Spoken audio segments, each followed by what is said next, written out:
Hey, I'm Bruce Russell. I'm a boring operator for Pipe Wrench Plumbing.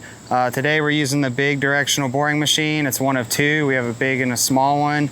They're both owned by Pipe Wrench Plumbing, and today we're using the big machine because we're going to be drilling underneath asphalt, and there's a lot of gravel and it can handle the workload.